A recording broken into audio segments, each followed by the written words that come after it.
खबर यूपी के गाजीपुर जनपद से है, जहां बरेसर थाना क्षेत्र के बाराचवर के दैनू गांव के पत्रकार राजू पांडे पर गांव के मनबर ने मजदूरों के मामले को लेकर मनबर विजय शंकर और साथ में गुंडागर्दी करने वाले उदय शंकर सिंह ने पत्रकार राजू पांडे पर हमला कर दिया, जिससे राजू पांडे बुरी तरह से चोटिल हो गए। राजू पांडे को प्राथमिक उपचार सामुदायिक स्वास्थ्य केंद्र बाराचौर तत्पश्चात सदर हॉस्पिटल गाजीपुर में कराया गया।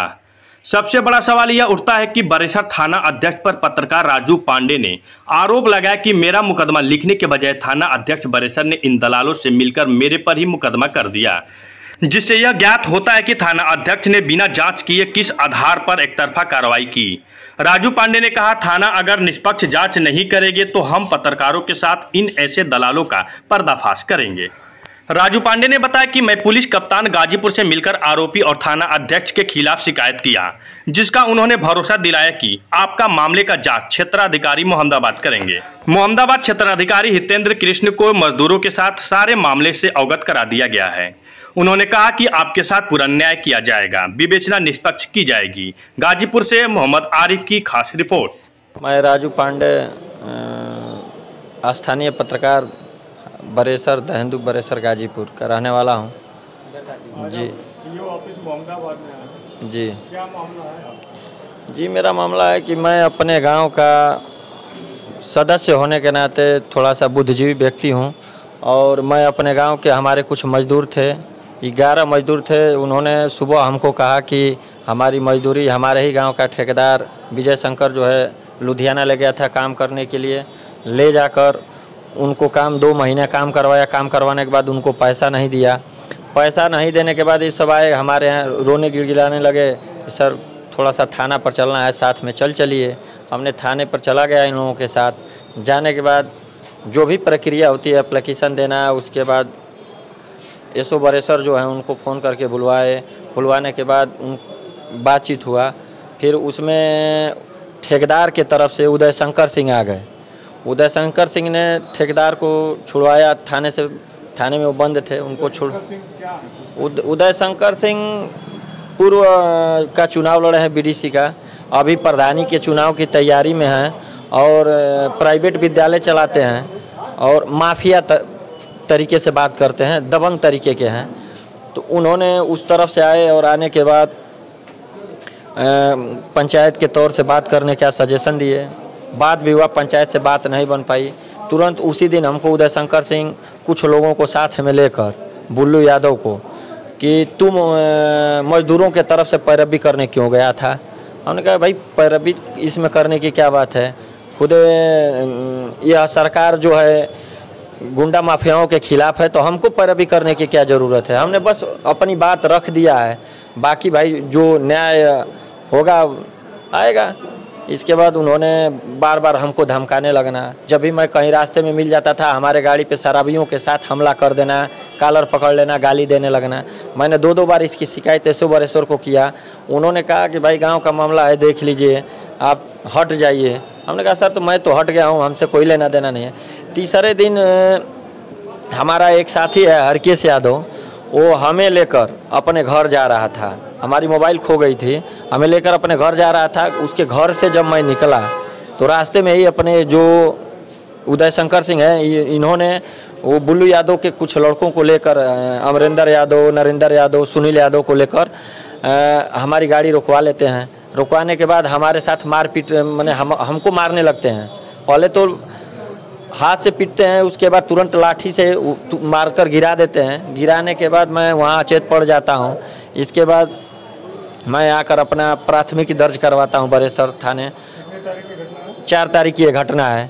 4 तारीख को मैं जब प्राथमिक दर्ज करवाता हूँ तो हमारा 4 को मेडिकल नहीं कराया जाता है, 5 को 12 बजे के बाद मेडिकल कराने के लिए भेजा जाता है। उसके बाद 6 तारीख को भी मेरा मेडिकल पूरा होता है। 1 मिनट का ENT सर्जन को मुझे रेफ़र होता है। ENT सर्जन 5 को नहीं मिलते हैं, 6 को मिलते हैं। 6 तारीख को जब मैं अपना मेडिकल कराता हूँ तब मुझे पता चलता है कि आज वो पक्ष आया था, और वो भी मतलब NCR दर्ज करवा चुका है फर्जी तरीके का। जब मुझे इसकी जानकारी हुआ तो मैंने एसओ बरेसर से बात किया कि सर आप तो मामले को पूरे निष्पक्षता जानते थे कि कौन पीटा गया है, कौन मारा है। तो उन्होंने कहा कि हाँ तो क्या है, आप थाने की दलाली करते हैं। हमने कहा सर कौन से मामले में मैं थाने की दलाली किया हूँ। तो उन्होंने कहा कि आपके खिलाफ मुकदमा दर्ज हो गया है, आपको जो करना है कर लीजिए। मैंने तुरंत एक एप्लीकेशन लेकर कप्तान साहब से मिला। कप्तान साहब ने तुरंत एसओ बरेसर से बात किए। एसओ बरेसर ने भी उसी लहजे में कहा कि नहीं नहीं, वो थाने की दलाली करता है, उसकी बात छोड़िए। तुरंत कप्तान साहब जो हैं सीओ मोहम्मदाबाद को जांच करने के लिए लिखते हैं। फिर मैं आज उसी IGRS के तौर पे मैं आज सीओ साहब से मिला हूँ और जांच के आग्रह किया हूँ कि हाँ, वो मजदूर भी हैं। देखिए ये माता जी हैं जिनका न लड़का है, इनका नाती जो है अभी लगभग नाबालिग ही होगा जी। तो ऐसे लोग हैं, इनके साथ हमारे साथ ये सब मजदूर हैं। आप कई दिन से लड़ाई लड़ रहे हैं, आज ये लड़ाई क्या उम्मीद करते हैं यहाँ पर आज आए, न्याय की क्या उम्मीद करते हैं? न्याय की उम्मीद तो भाई सीओ साहब से न्याय की क्या, हमें तो आज ये विश्वास हो गया कि सीओ साहब जो है हमारे साथ उचित न्याय करेंगे। जिस न्याय की उपेक्षा को लेकर मैं सीओ साहब के दरबार में आया था, उसका मुझे पूर्ण रूप से विश्वास है कि मेरे साथ न्याय होगा। भरपूर आश्वासन दिए हैं कि जब भी होगा तुम्हारे साथ न्याय होगा। मैं जब तक मोहम्मदाबाद सर्किल में रहूँगा, मैं अपने द्वारा किसी भी व्यक्ति को अन्याय के रास्ते धकेलने का सरकार में योगी बाबू की सरकार में किसी की गुंडे नहीं चल रही। हमने आकर बताया भी कि सर रोज़ मुझे, हमारे पापा बहुत सीधे साधे हैं, उनको रोज़ लोग जाकर धमका रहे हैं कि लड़के को हटा लो, सुलह करा लो, नहीं तो जान से लड़के को मार देंगे। हम अपने घर के गार्जियन हैं, हमारे ही कमाने से मेरे परिवार की रोजी रोटी चलती है, जिससे पापा हमारे और मेरी पत्नी बहुत चिंतित है। और मैं सीओ साहब से भी आग्रह किया हूँ कि सर मेरे पिता को और मेरे पत्नी को कुछ भी होता है तो जो गुंडे दबंग लोग हैं उसकी वो जिम्मेदारी उनकी होगी सर। तो उन्होंने आश्वासन दिया कि इस सरकार में जिसकी गुंडई करने की कलेजा होगा वो कर दिखाएगा। मैं तुम्हें आश्वासन देता हूं कि इस सरकार में किसी की गुंडई मैं अपने द्वारा नहीं चलने दूंगा। आपको बता दें कि पत्रकार राजू पांडे ने जिन मजदूरों के लिए लड़ाई लड़ रहे हैं, आज वो मजदूर भी सीओ ऑफिस मौजूद है। आइए जानते हैं उन्होंने क्या कहा। नाम बबलू कुमार। जो ये बताया है कि आपके साथ जो लड़ाई लड़े थे, क्या है मामला, आप जो आप सुने?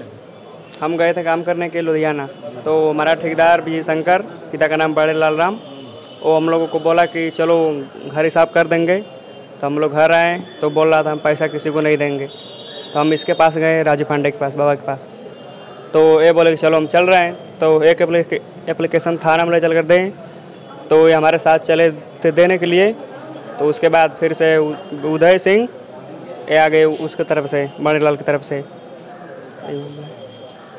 मतलब आप लोग की मजदूरी नहीं थी, नहीं आ रही थी, आपकी लड़ाई ये लड़ रहे थे। हाँ। इनको बताया जा रहा है कि दलाली कर रहे हैं आप लोग। हाँ, दलाली कर रहे हैं ये? नहीं, ऐसी बात नहीं ना? नहीं, ऐसी बात नहीं। आप बताइए माता जी क्या मामला है? आपकी उम्र तो बहुत ज़्यादा हो गई। बाबू वो लड़का का केहू नहीं खे, ना बाप बा ना माँ बा, टूटा पर लड़का। राजू पांडे आपके साथ आया है, हाँ, ये आपके साथ गलत कर रहा है कि सही कर रहा है? सही करता ना बाबू, सही कर लो। तो इनको फंसा दिया गया, आप क्या करेंगे? का कल जब भैया हम लोग का तो करे जब फाटा था तो लड़का के मार दिया लोग, करे जब फाटा था। आप भी बता दीजिए क्या नाम है? हम लोग का हुए मैटर बटे। आपके साथ भी यही हुआ है? आप लोग को पैसा मतलब रोका गया? हाँ, पैसा रुकल बा लड़का। पांडे को भी इसमें डाल दिया गया है कि ये गलत काम कर रहे हैं, दलाली कर रहे हैं। हाँ। ये क्या इनके जो फंसाया जा रहा है ठीक है? नहीं नहीं, हमने के फंसा गलत बा, गलत नहीं मांगे हैं नहीं, किसी प्रकार का? 1 रुपया ना, 1 रुपया नहीं कमाना। एगो नाव का नहीं खन मंगले बाबू। तुम्हारा क्या नाम है? सूरज।